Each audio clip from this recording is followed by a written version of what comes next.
Hello. I was asked by a few parents to just kind of explain how in class we're learning how to take apart addends and numbers to make one of the numbers end in a zero.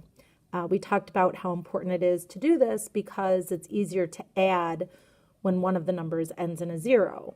So I'm going to show you how to help your child at home if they do get homework or on our math review if these problems come up, because I know I was never taught this way in school, and so it can be a little confusing. We are going to be spending quite a bit of time on this, so I think with a little more practice and time it will come, but I wanted to show you how we do it in class.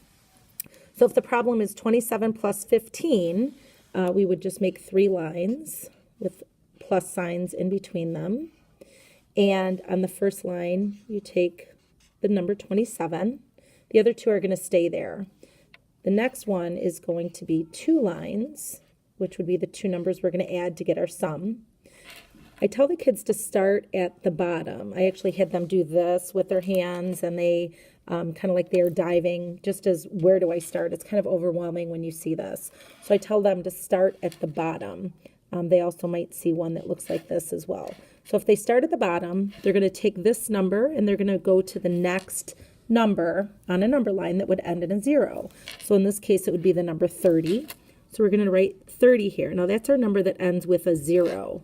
So this number is going to be easier to add to this because this number ends in a 0.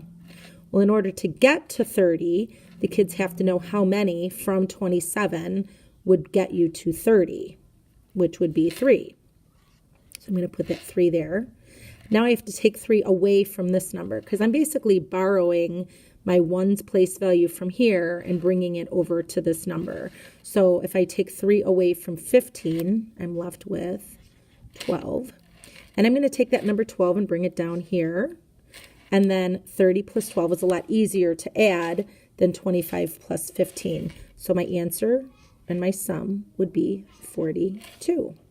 The other thing I said that you could do at home is to model with base 10 blocks. Obviously, you may not have them at home, but in class we've learned for 10s we can draw sticks, and for cubes we can do X's. So to model 27, the kids could do something like that, and to model for 15, there's a 10 and then 5 1s.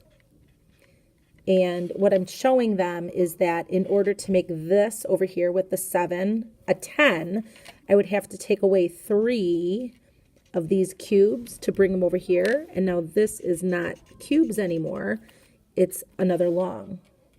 And that helps them to visualize and see, oh, okay, so I'm just taking from this number some cubes to make this number another long.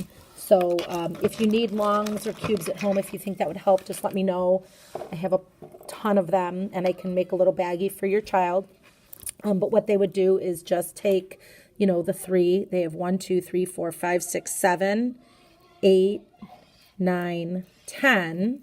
And this makes a 10. So you would just exchange it or regroup. That's one of our vocabulary words, to make that another 10. And it's easier for them to see the answer or the sum. So you have 10, 20, 30, 42 is your answer, which is the same thing we got here. Now, if making the diagram is kind of hard, I know it can even be tricky for me sometimes. So another way that I'll show the kids with the same problem of 27 plus 15 is I'll do 27 plus 15, and I just cross the number out. And I think to myself, okay, that's the larger of the 2 and the 1's place value, so I'm going to do that one. I'm going to make it 30, and in order for me to get to 30, I had to add 3.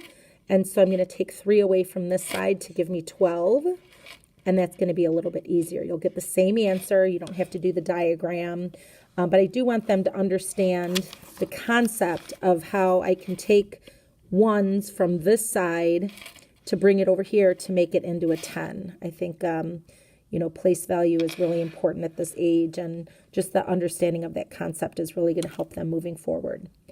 If you have any questions, you know how to reach me, and I am always happy to help with any questions you may have. Thank you.